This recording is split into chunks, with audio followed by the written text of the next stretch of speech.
একটি গরিব মেয়ে যাকে সবাই গরিবদের সিন্ড্রেলা বলে ডাকত। সে তার কোম্পানির বসের জন্মদিনের পার্টিতে গিয়েছিল, কিন্তু সেখানে কিছু অসভ্য এবং লোভী মহিলারা তাকে নিয়ে মজা করতে শুরু করে, আর তারা তার পোশাক ছিনে দেয় এবং সবার সামনে তাকে গ্রামের অশিক্ষিত মেয়ে বলে অপমান করে। কিন্তু তারা জানতো না যে এখানে যার জন্মদিনের পার্টি চলছে সেই বসই এই মেয়েটির নতুন স্বামী। আসলে কিছুদিন আগে মেয়েটির লোভী মাসি মাত্র 10 লক্ষ টাকা যৌতুকের জন্য মেয়েটিকে এক 50 বছর বয়সী বৃদ্ধের সঙ্গে বিয়ে দিয়ে দিচ্ছিল। আর সেই বুড়ো লোকটি শুধু তার থেকে 30 বছরের বড়ই ছিল না, বরং সে চরিত্রহীন ছিল।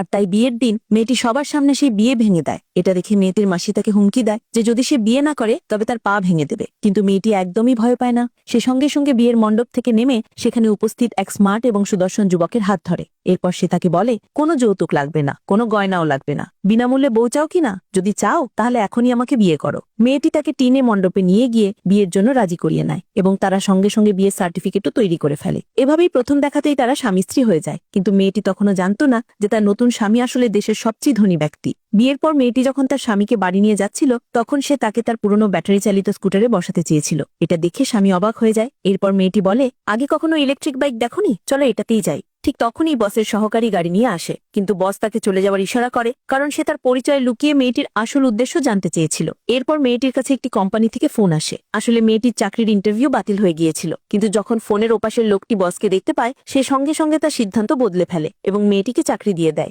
মেয়েটি খুব খুশি হয়ে বলে, আমার তো ভাগ্যই খুলে গেল, এত মানুষ চাকরিটার জন্য আবেদন করেছিল আর তাদের মধ্যে থেকে আমিই চাকরিটা পেয়ে গেলাম। বস হেসে মনে মনে ভাবতে লাগলো, এটা তো আমার জন্যই হয়েছে, কিন্তু আমি এখনই সত্যিটা বলবো না। এরপর তারা মেয়েটির ছোট ভাড়া বাড়িতে পৌঁছায়। পথে বসের ভাঙাচোরা ইলেকট্রিক বাইক কাঁধে নিয়ে 20 কিলোমিটার হাঁটতে হয়েছিল। আর বাড়িতে পৌঁছে তারা দেখে যে বাড়ির মালিক মেয়েটির জিনিসপত্র বাইরে ফেলে দিয়েছে। এটা দেখে মেয়েটি বলে, আমার তো ভাড়া কাল দেওয়ার কথা ছিল। কিন্তু বাড়ির মালিক তাকে উপহাস করে বলে, তোর কাছে ভাড়া দেওয়ার টাকা নেই কিন্তু প্রেমিক রেখেছিস। মেয়েটি রেগে গিয়ে বলে, ও আমার প্রেমিক নয়, আমার স্বামী। বসও তখন বলে, হ্যাঁ আমি ওর স্বামী। কিন্তু বাড়ির মালিক খুব অহংকারী ছিল। সে বলতে থাকে যে সে বড় কোম্পানির সাথে জড়িত আর তার জমিতে একটি বড় প্রজেক্ট হতে চলেছে। ঠিক তখনই বস লুকিয়ে তার সহকারীকে মেসেজ পাঠিয়ে প্রজেক্টটি বাতিল করিয়ে দেয়। এই খবর শুনেই বাড়ির মালিক সেখানে অজ্ঞান হয়ে পড়ে যায়। পরের দিন বস মেয়েটিকে কোম্পানির পার্টিতে ডাকে। আসলে সে তার জন্মদিনের পার্টিতে সবাইকে জানাতে চেয়েছিল যে এই মেয়েটি তার আসল স্ত্রী এবং সবার সামনে তাকে বিয়ের আংটি পরাতে চেয়েছিল।